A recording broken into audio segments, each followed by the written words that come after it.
You've come to the right place. If you're a course creator looking to build more impact, income, and freedom, LMScast is the #1 podcast for course creators just like you.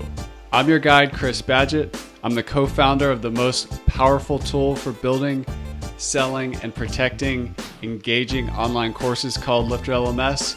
Enjoy the show.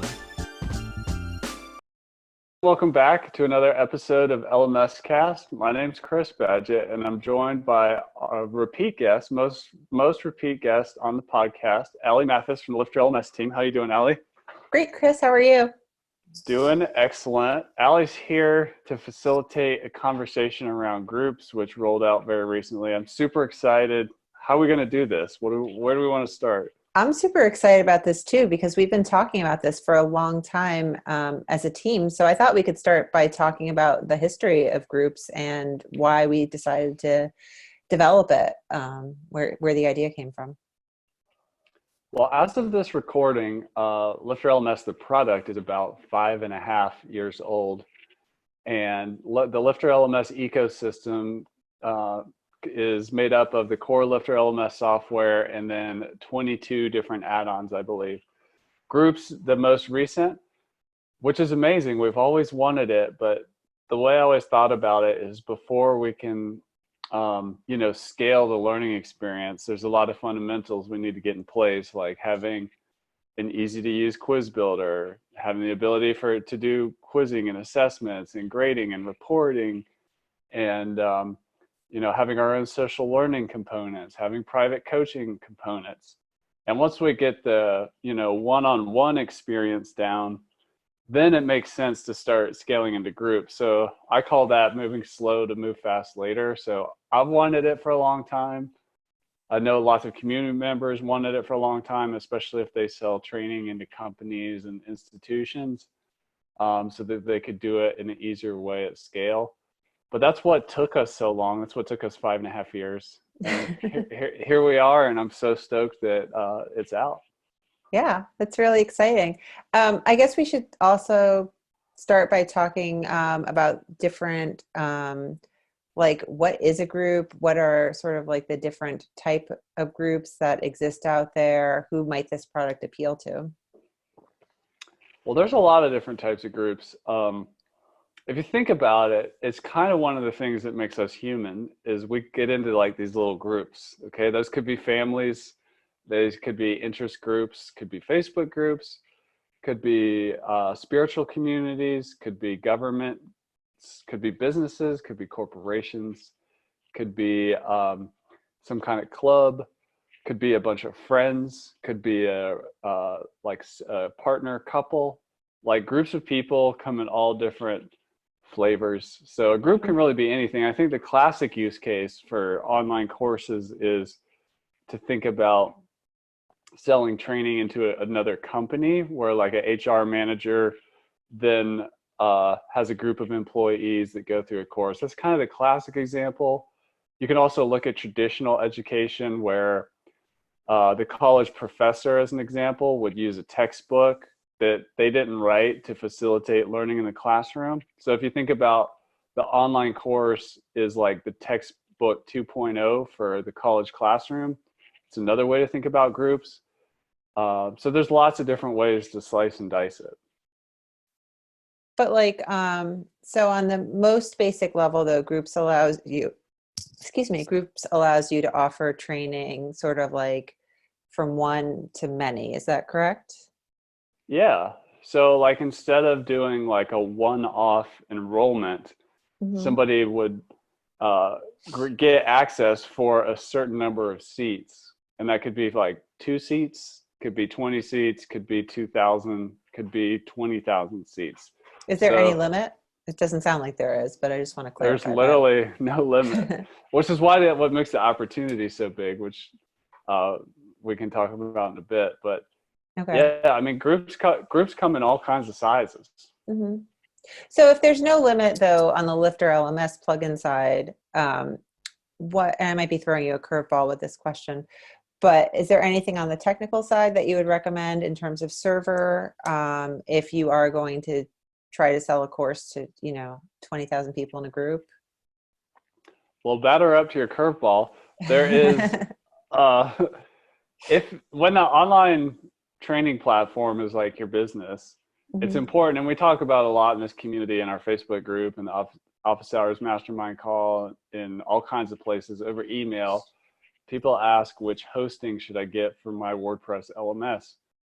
The main thing, the general recommendation, we have a page which we'll link up in the show notes below. It's at lifterlms.com/recommended-resources. We recommend some web hosts there that can scale with you.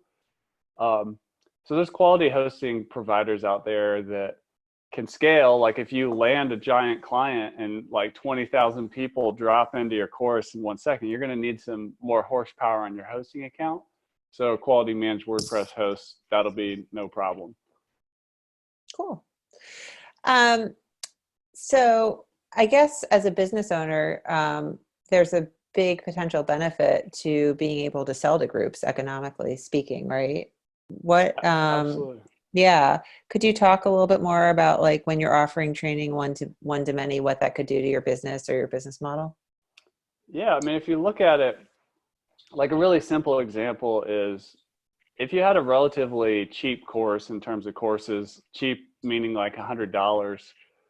Let's say it was some kind of workplace compliance training around, company policies or like safety in the workplace or something like that. You could sell that to 1,000 people, each individual transactions, or you could sell one company that has 1,000 people that need the training, and in one transaction, move the same amount of seats. And that's kind of mind blowing when you think about it. Mm-hmm. So that's really the power of it. It doesn't mean that group sales is better or worse. It's definitely a lot more efficient, and you also don't have to choose. You may be able to take your same course and sell it to one person one off, but it may be a perfect fit for a company that needs 20,000 seats of access. So you can still do, but you can have your cake and eat it too. Well, talk to me a little bit about like the pricing structure for a group course then, as a business owner. Where do you even start in trying to figure out like what the value of your course is and how you should price it for sales in that manner? Well, one of the things we're looking at in the phase 2 of the group's rollout, which depending upon the time when you're listening to it may or may not be, may already be out, is we're developing a pricing engine so that you can set thresholds based on number of seats to have a certain type of discount. So for example, after 5 seats, say you could apply a 10% discount to the price. After 100, maybe they're 50% off. Maybe after 1,000, they're 80% off or something, just to incentivize. Typically there's a bulk deal, but I don't think we had bulk deals. I know when I was in college, I paid a lot of money for my classroom textbooks. Mm-hmm. And there, you can pass some savings along to a group buyer. It's definitely a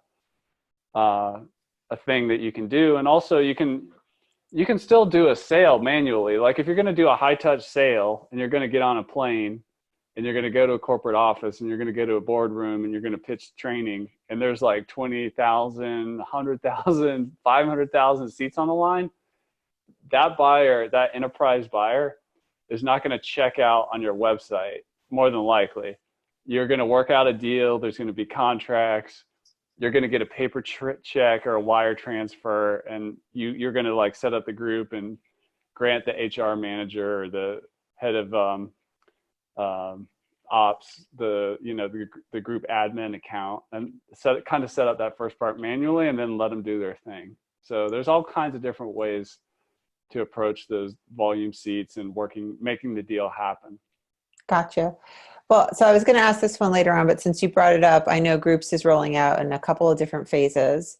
So can we back up and first of all talk about, because at the time of this recording, we're still, Groups is still in beta. So what the sort of beta process is like, and what you see along the lines in terms of milestone for the Groups add-on development. So sort of like we were talking about in the beginning, first we had to nail the, single enrollment. Now what we have to nail first with Groups is the group experience on the website. That's really phase one. So that's the experience of the different roles, which we'll talk about in a little bit. And, basically the website owner can create a new group, invite a group administrator to take the account, and then start inviting people in and stuff like that. That's phase one. Phase two is creating the e-commerce engine that's going to allow group enrollments fully automated through the LifterLMS access plan system and all our e-commerce methods. That's phase two. And then phase three is moving over into where does it make sense to integrate groups with our other add-ons. As an example, we have a social learning add-on. Mm-hmm. So it would make sense to have, an integration between those two add-ons so that you could have a group social learning area of the website. That's cool. Since you brought up social learning, can you talk a little bit about the difference between groups and social learning? I know they're both advanced add-ons that are part of the Infinity Bundle. Is there any crossover between the two as of right now? Not until we integrate them. I think the main thing to think about is language is important, and groups, when you say the word groups, it means different things to different people. For us at LifterLMS, groups is about group enrollment, group management, like inviting members and promoting people to be leaders of the group or admins of the group. And then group reporting, which we've also brought to the front end of the website, which is a pretty amazing accomplishment. And social learning is more about the students being on the platform, learning, having profiles, being able to go check out other students, have public kind of social media style timelines. Having a more social network experience is what we see as social learning. And then cohorts is a word we use to describe groups that are moving through, groups of people that move through a course, like in a particular time block, much like a fall or a spring semester in a course. Same course, different cohort, fall, spring, that kind of thing. So once we use different lingo. Yeah, once we start using those three words, we can kind of sort through and get on the same page easier when we're having a conversation. And so while we're talking about like words and roles right now, could you talk about specifically like the different group roles? And then my follow-up question to that is going to be, how does this work with the other user roles that already exist in LifterLMS in terms of like instructor, administrator, et cetera? So for groups, we have three roles. There's the group administrator, the group leader, and then the group member. Okay. So if you're setting up a group manually, as an example, which you can do today, you just create the group, and then you invite a group admin to be the primary admin on the account. That person is then able to invite other group admins and group leaders, which we'll talk about in a second, and group members. And you can invite multiple members at once. And we also have a link they can share if you just want to like post a link so people can come onto the group. So group admins can view the reporting of their group. They can manage the seats, which means they can invite the people until they reach their limit. And once our e-commerce integration piece is complete, they'll be able to, upgrade the account if they want to buy more seats later and that kind of thing. A group leader can do all that except for the e-commerce components. Okay. And then the group member really just experiences participating in the group, but they can't really invite other members and that sort of thing. And all this is different. So if you are a group leader, that does not automatically make you like a site administrator for the entire website. Is that correct or? Correct. These are incorrect? all just user roles of WordPress has user roles. The WP admin or the site administrator is like the ultimate role with the most power or privileges on the website. Like if you build a WordPress website from scratch, you're operating as a WordPress administrator. Right. The group administrator is really just somebody who has control over that group. And that's really it. And they actually never see the back end of WordPress. Oh, yeah. So tell me more about that, because you mentioned earlier there's some front-end reporting with this new add-on. Yeah, so part of the design process is we did not want the group leader or administrator to need to have ever experienced WordPress, know what WordPress is. They don't even need to realize what's powering the technology behind the group experience. So we Mm-hmm. wanted them to be able to experience the website all from the front end without going into the back end of WordPress, which for somebody who's never done it before, sometimes people don't know where stuff is and it takes a bit to learn, but everybody knows how to click on links and buttons and navigate the front of a website. So we were able to port the LifterLMS reporting to the front end of the website on the group admin and group leaders account pages. Mm-hmm. They can essentially view all the reporting, but not of everybody on the site, just the people in their group. Okay. And that's a pretty cool accomplishment. Same with inviting members. They're doing all that from the front of the website. They're not going to like the WordPress user screen or anything like that. It's all front end. And we were actually inspired by a company called Trello, if you've ever used that for project management, how they allow people to invite people onto boards. We kind of took some inspiration from them in our design process. Yeah. Um, so if I guess like the front end look and feel though is controlled by your theme, correct? And you can still customize that to look how you want it to look to match your branding, like with any other. Totally, Yeah. totally. And I mean, some of the group page, like think of it this way, each group has a home page that has a place where the group can personalize it. They can change the logo. They can change the little header image. Hmm. So they can interject some of their own branding into the group experience themselves. And then that all sits inside the overall website. So it's going to inherit like, the typography and the general navigation and just the general look and feel of the website itself. So you Mm-hmm. get the best of both worlds there. And to Yeah. your question earlier about the different roles, Yeah. um, Because I could see how that could be maybe not confusing, but I could almost use an infograph. mhm. um, so another way that's confusing about groups is like you might think of like there's an instructor who has a course that has a group of students in it, and that is true. That is a group of people that are inside of a course. But a Right. group leader and a group administrator is not an instructor. So like if I sell a safety training Right. course to a company, I may have actually created the safety training course. Um, and I sell that to a company. I'm the instructor, but it's Mm-hmm. that HR department, the buyer and the group leaders that are um, the manager of their people in the course. Whereas I may have like 50 companies, different groups of students that are all like taking my course. I'm still the instructor. So that's like the teacher and the group manager or the group administrator and group leader aren't really the same thing. Mm-hmm. And then does groups integrate with memberships as well as courses, or just courses? Yeah, it integrates with both. It actually integrates with them down to where we're going with it is down to the access plan level.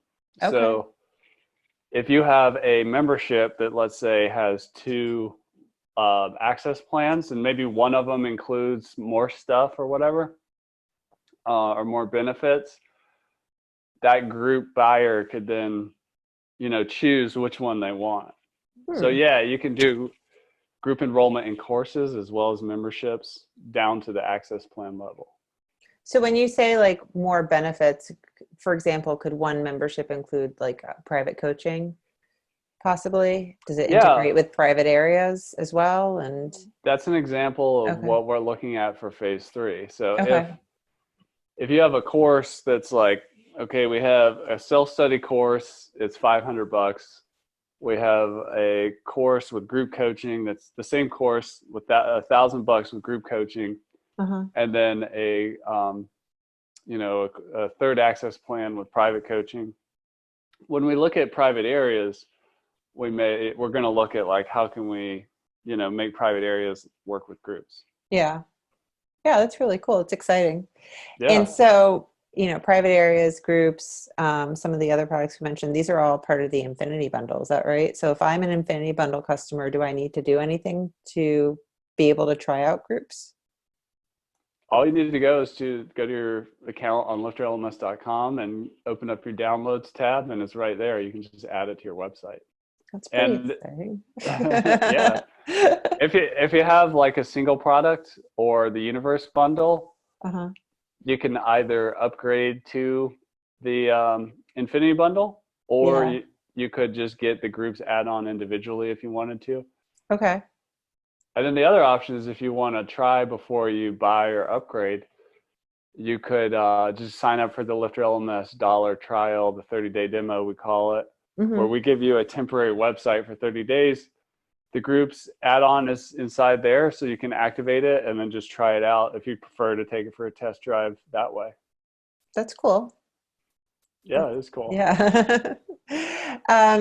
Is there anything else about groups you feel like we haven't talked about that you think our audience should know about, or anything like you're super excited about in regards to groups? I just think it has a lot of potential for different. I think if we look at the offline world and how learning happens, whether it's science related, political related, history related, social science related, business related, sustainable development related, mental health related, whatever. There's so many categories of our society Mm-hmm. where learning happens in groups, where there's a layer of leadership involved in facilitating that learning, whether that's an HR manager, some leader in a community, some leader on the internet, whatever it is. I think this is just a big opportunity if we set our sights and our goals high, that we can, we may not, I think I would just encourage you, the listener, or if you're watching this on YouTube, to consider how your course might be relevant to groups. And we'll put a link below this podcast episode to the release blog post, which lists off like 50 different types of groups. And I stopped intentionally. I could have gone on for like Yeah. 500 or whatever, but it's just amazing how many different types of groups are out there and how your course might be relevant to some of those. Yeah, it's really exciting. And then like within the groups, will there ever be like a gamification aspect that can be included? I mean, we're looking at that, like Yeah. in terms of achievements and that sort of thing. And we've been looking at the, like LifterLMS, our background is in the, like a long time ago, is in the marketing automation world, which means you have a behavior, like a trigger, and Mm-hmm. then an action. So the way Lifter's designed is we've taken a lot of the best thinking around marketing automation and turned that over into behavior-based triggers in an educational platform, like inside courses or training-based memberships. Okay. So when we can hook into things like the group activities that happen or trigger on the site, in LifterLMS, we have things like text messaging, emails that can fire, achievement badges, certificates, and so on. So we're looking at how might we consider integrating those things in the group experience down the road as well. So yeah, more on that to come. Yeah, that's exciting. Well, thanks so much, Chris. I always love talking to you about LifterLMS world and new products. And I'm really excited for groups because we've been talking about it for so long. So yeah, no, it's I'm happy it's here. it's finally here. It's been so popular. Well, thank you for Yeah. interviewing me and facilitating this conversation. And you are a valuable part of the LifterLMS team. And you've been on the front line, seeing people like asking for this every other kind of conversation, or at least a third of the time, Yeah. it seems like to me. So it's here. Yeah, I'm happy. I'm happy to be able to point people in that direction now. Yeah, it's not like it's coming. It's a I here. know. It's a here here. thing. Yeah. Yeah, it's Awesome. great. Well, thanks, Allie. And Yeah, for anytime. you, the listener, go check out groups. And if you have any questions at all about it, just hit us up, and hope you have an amazing day. See ya. And that's a wrap for this episode of LMScast. I'm your guide, Chris Badgett. I hope you enjoyed the show. This show was brought to you by LifterLMS, the #1 tool for creating, selling, and protecting engaging online courses to help you get more revenue, freedom, and impact in your life, head on over to LifterLMS.com and get the best gear for your course creator journey. Let's build the most engaging, results-getting courses on the internet.